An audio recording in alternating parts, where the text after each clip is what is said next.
what we are doing. We're going to go through how to use the North Carolina voter search tool. Make sure my screen is shared and screen and voter search. So now that we are on the site, and don't worry about necessarily how to get to the site because I will send you out a link. But if you ever need to look it up without the link, you can simply go to your Google search bar and search for North Carolina voter search or North Carolina voter lookup or something like that. But they should take you to the State Board of Elections where you see my cursor hovering over now.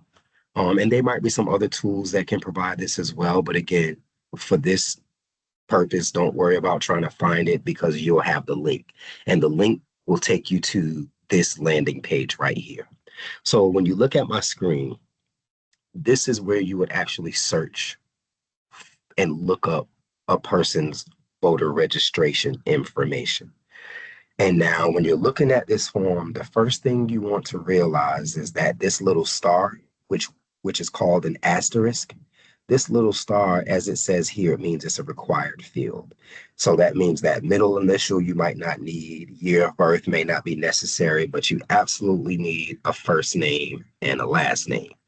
And so now I'm putting in my name. I don't think my name is super common. I think there are about 3 or 4 Jermaine McNairs in North Carolina, maybe 3. Um, but if someone has a name that's more common, maybe like I don't know, Michael Johnson or something like that, that there might be hundreds of or, dozens of, then you might want to find some additional information about them or capture some additional information about them, like their year of birth or what county they're in. So that's important to note there. Because if you use a common name and run a search, you might get 30 of them, and then it's hard to know which one, right? The other thing that's important to know on this screen is that when you go down to the bottom, usually the registered option is already checked, but you can choose to select the removed or denied option. And what that is telling the search tool is if I leave this unchecked and I only check registered, that means that when I search for this name, only bring me back results if the person is registered. But if the person's registration has been removed, or if they applied, if they registered to vote and then their registration was denied for some reason, then they wouldn't show up on that list. Now, I want to talk about this for a moment because when you're out talking to people, a lot of times people might think that their voter registration is up to date and active, but they may not realize that it may have been purged and it could have just been purged and they don't know it. And and you might need to be able to talk to people about this because when you're asking them, are they registered to vote? It's good to be able to inform them that, hey, while you've got me here, I don't have a problem checking. And it's a great way for people to avoid surprises, like going to election day to vote, and then you get there and realize that your voter registration is no longer active, and you all of a sudden now just found out at the last minute that your registration is not active. So first, I want to explain, share a little bit as to probably what's the most common reason why a person would think they're registered, but then you'll look it up and find that they're not registered. What happens is the state of North Carolina, and I'm sure other states have the same policy, but North Carolina certainly has the policy that if an individual misses 2 consecutive election cycles in voting, meaning that if they, let's say they skip this year and then there's going to be another election next year. A lot of people don't realize there's an election every year. Many people just focus on the presidential election years that happens every 4 years. But then you have Senate and other elections that happen every 2 years. And then you have municipal elections that happen every 2 years. But oftentimes the Senate and congressional or other elections happen on an off year from municipal elections. And so if one is every 2 years and the other one is every 2 years, but they're flipped inside out, where one is doing an off year while the other one is doing it, what ends up happening is there ends up being an election every single year.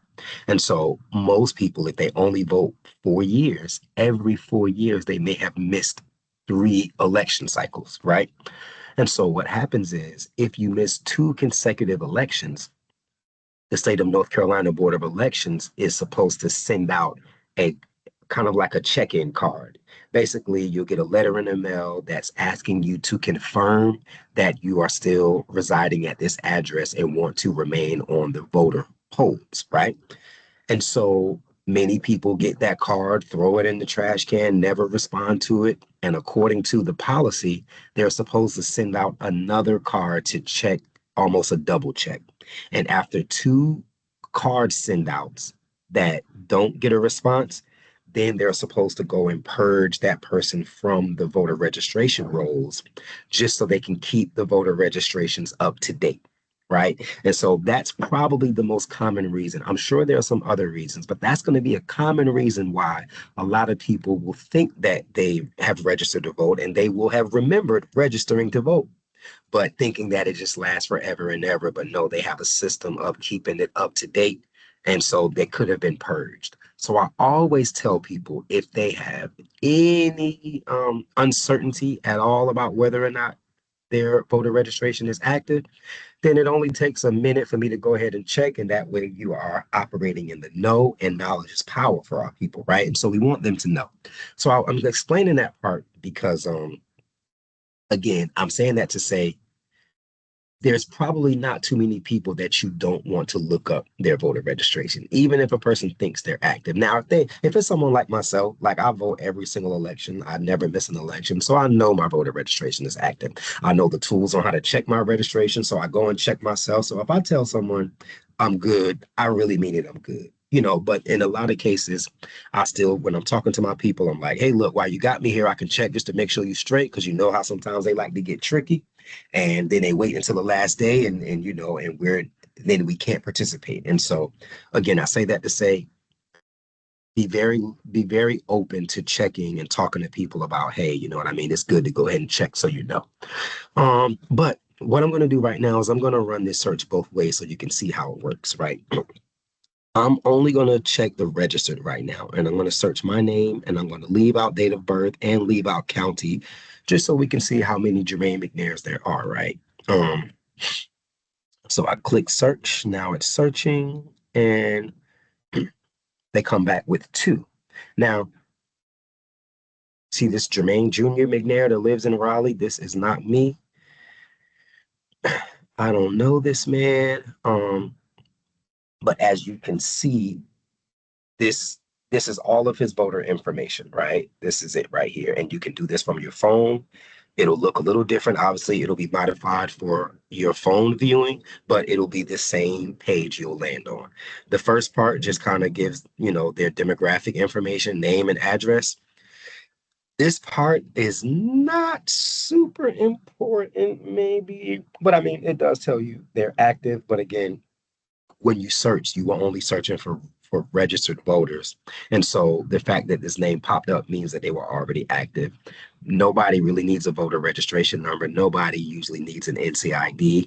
We don't really care about what a person's political affiliation is. And so this part is not necessarily as important. And this part, not so much either, except for the fact that when you're talking to people, there's a question that one of the main questions we're asking, and the reason why we're reaching out to people is to make sure that not only that they are aware that there's a current election going on and that voting is happening right now, but we also want to check to make sure that they have all of the information that they need to be able to vote. And one of those important pieces of information is to know what district you are voting in, because that's going to tell you what candidates you're going to be voting for, right? And that also to tell you where you should be going to vote, but we'll talk about that in a second on the next level of this page. But for right now, when you get into the second section, there's not a lot of value to this currently. But just if you want to understand what's happening is that, let's say, all right, so say this person right here lives at 8440 Perry Pines Drive, right? A lot of people don't understand how elections work. What will happen is based off of this address, what's the best way to explain it? So the best way to explain it is like, you know how wherever we live here in Greenville, I have an address that puts me in the city of Greenville, but that address also puts me in the county of Pitt, right? That address also puts me in the state of North Carolina. So that one address is tied to three different jurisdictions: my local jurisdiction, my county jurisdiction, and my statewide jurisdiction, right?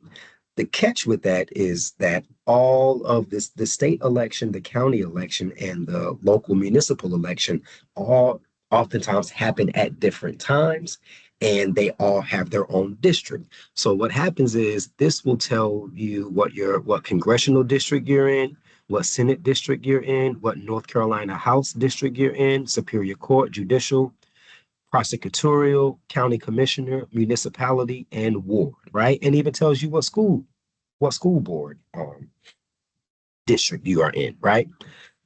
But in this current election, the only election that is happening right now is your ward. And we don't even call them wards. We call them districts in Greenville. I think New Bern still calls them wards, but that's just a term, right? But this is basically the city district that this person is in. As a matter of fact, I'm going to back out of this and show you mine because a more Greenville specific card will tell you I think it'll help you understand it more because looking at Raleigh and all of this, it might not be helpful. So as a matter of fact, let's back out of this right now, and I'm gonna go back and choose myself. So it got me here, and all right, so the same thing. It still says ward over here, but you'll see I'm in Greenville number 2, which that tells a person they're in District 2. And they can only vote on candidates that means by me being in District 2, I'm not voting on the people who are running in District 3. I'm not voting with the people who live in Moywood. I'm not voting with the people who live over on at Copper Beach. They all are in different municipal districts, and each of our voter the ballot that we cast our vote on will have different people up there. It will have some the same because some people are running citywide, like your mayor and your at-large council member, but those are the only two races that will be on everybody's ballot. After that, people are only voting on their district. So every person's ballot for this municipal election is going to have three people on it. It's going to be the same mayor for everybody, the same at-large candidates for everyone, but then what's going to be different for everyone is they will only see the district race based on the district that they live in. But you'll see that in a second when I pull up the ballot, because you can also access the ballot through this same page. But let's move on down to the next block of information. This one is super important because this is where you tell them where their voting location is. And I'm going to have to stop to give a little more explanation around this because this can get a little tricky, or I won't say tricky. Well, it is tricky, but it's also important for people to understand this. You have to know your your correct place to go and vote, especially if you are waiting to vote on election day. Election day is the first Tuesday in November, usually. And so next week, because today is October 30th, next week is going to be November, and Tuesday is going to be the election day. And so right now we have early voting going on, which is different than the general election. Early voting, you can go to any site that's open. You don't have to be in the right place. But if you wait until the day of the election to go and vote, you can't just go anywhere that's open. You have to go to your place. If you go to the wrong place, they may turn you around. Now you got to go somewhere else on the other side of town and stand in line. And most people, if they're not really, really committed to voting, if they go to that first place and it's wrong, And they could have said, well, I voted here last year. Why did, or last time I voted here. How is this not my place now? The places sometimes change. And so, again, that's why another reason why it's good to look this up, because people may think they know where they're supposed to vote, but some things could have changed. And again, before we set our plans, it's good to be armed with knowledge, right? And so when you look at this one, this tells them where they need to go and vote if they are voting, if they are waiting to vote on election day, which is election Tuesday. This is a perfect opportunity to encourage people to go to early voting because there are a lot of advantages to early voting. One of the main advantages is what I just mentioned is that when you go early voting, you can go to the place that's most convenient for you, right? Let's say if I work somewhere, like I work over here at East Carolina, but I live on the other side of town. So if I go during early voting, there's an early voting site right on the other side of ECU campus. I can stop by there, cast my vote on the way home, but I can only do that during early voting because if I wait to the day of, I got to go to the one closer to my home, right? And so, one of the huge advantages of early voting, and you have to be able to tell people this, and encourage people to do early voting because you have more options of where you can vote. You can vote at the place that's most convenient to you as long as it's open. The other even larger advantage to early voting is that if you go to vote during early voting and your registration has been deactivated, you can actually re-register and cast your vote all in one stop. That's what they call one-stop voting. You might hear it called that sometimes, and that's what they mean when they say one-stop voting. You can stop at any of the early voting sites, register or update your address right there on site, and cast your vote at the same time while you register. If you wait until election day, you cannot register on election day. There's nothing you can do. If your voter registration has been deactivated, and you didn't know it and you wait until election day to go and vote, when you get there, if they find that your registration is inactive, that's it, too late. You can't vote. And so that's another reason that it's important to encourage people to go and vote during early voting. Not only is it important for us to walk people through this and make sure they are armed with their information, but a part of arming them with good information is making sure they know the advantages to going to early vote versus waiting till election day. Um, and so, but again, this is where they have to go and vote if they're voting on election day. If they do early voting, they can go to any of the sites, and I'll pull up the graphic flyer that explains to people where the early voting sites are as well, because you will need to have that with you when you talk to people about early voting so you can show them when and where they can go and vote. The last thing that's up here that might be important is, I mean, it also shows your voter history. Clearly, I vote a lot, but that's not really important. The other thing, the last thing that's important on this is you can actually show people the sample ballot.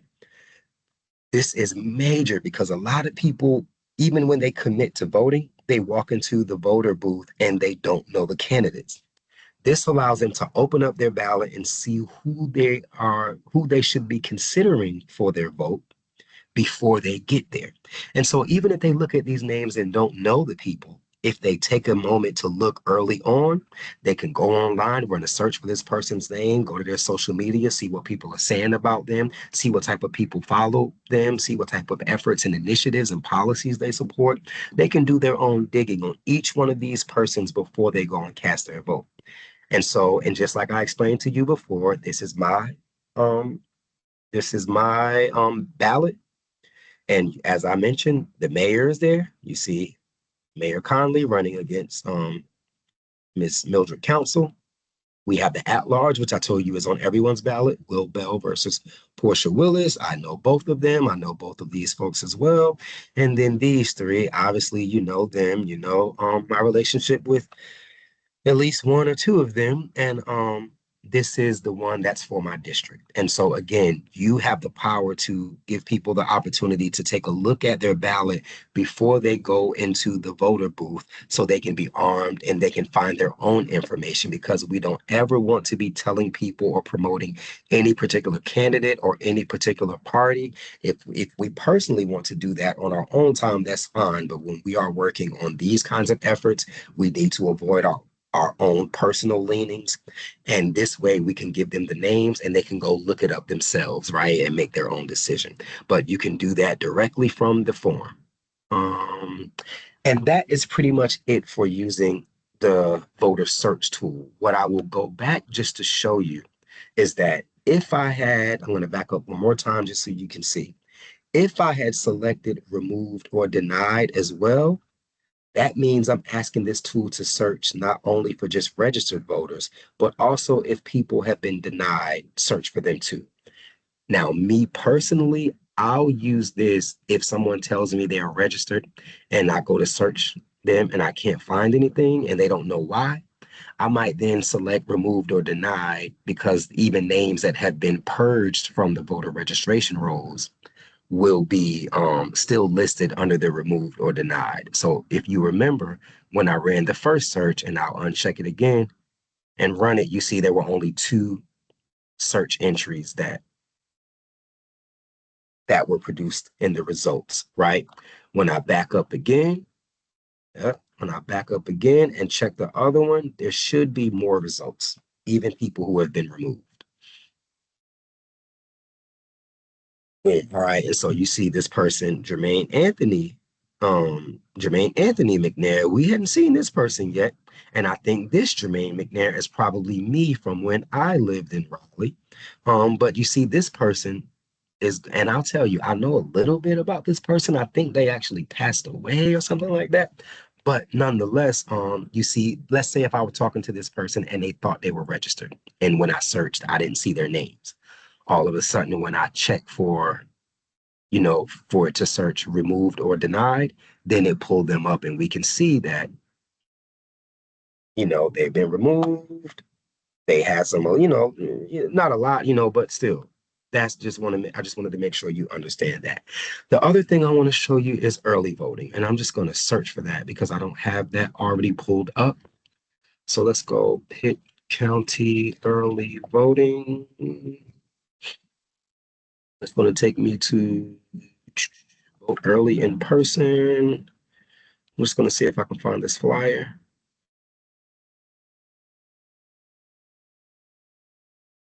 Nope. Don't worry about this search. So I'm going to try here.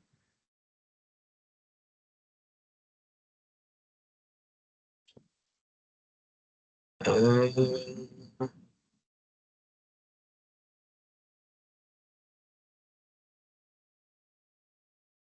trying to find it. Trying to find it. The early voting. All right, here we go. Hit county.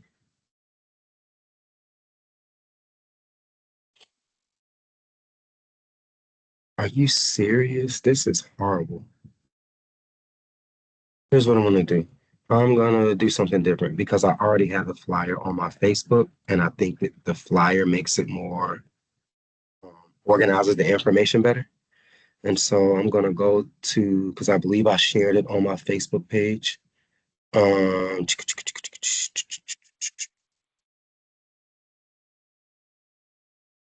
Boom. All right, so here we go. This is, I will make sure you have this with you at all times. And although it organizes it a little better, this can be a little confusing as well. So you have to slow down and pay attention because a lot of people look at every single site that's listed here.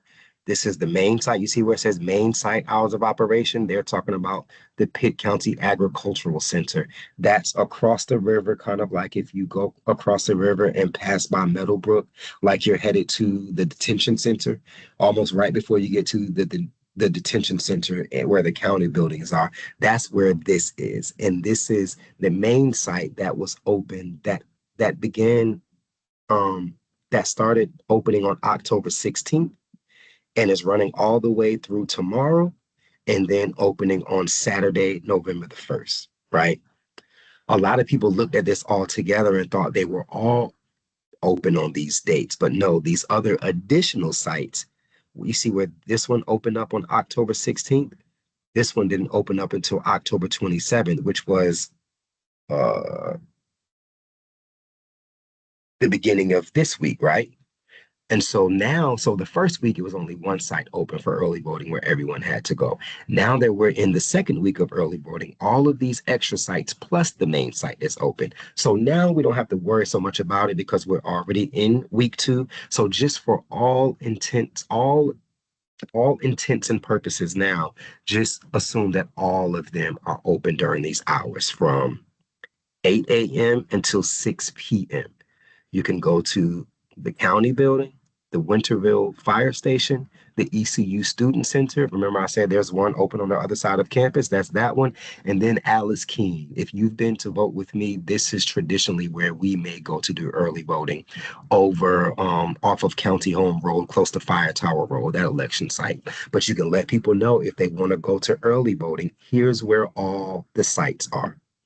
And these are the times. And if you notice, there's no Sunday voting. This is going to confuse people because there's always been Sunday voting in Pitt County. This is the first year in a long time that there's not Sunday voting, and that's going to upset and confuse a lot of people.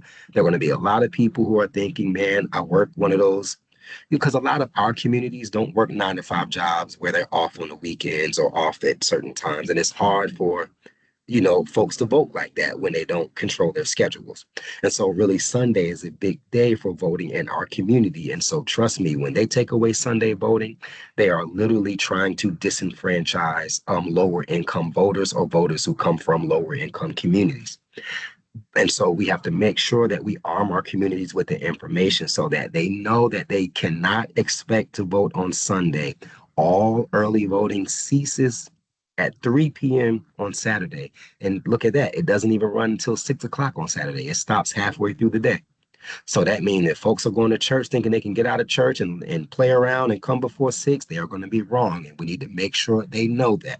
So the only other days we have left for early voting are going to be tomorrow, Halloween, and then Saturday. And after that, we have to wait till election day. So this means for anyone who still needs to register, if you search their name and you see that they're not registered, they're going to need to go to early voting either today before 6, which is only an hour and a half, tomorrow in between 8 and 6, or Saturday in between 8 a.m. and 3 p.m.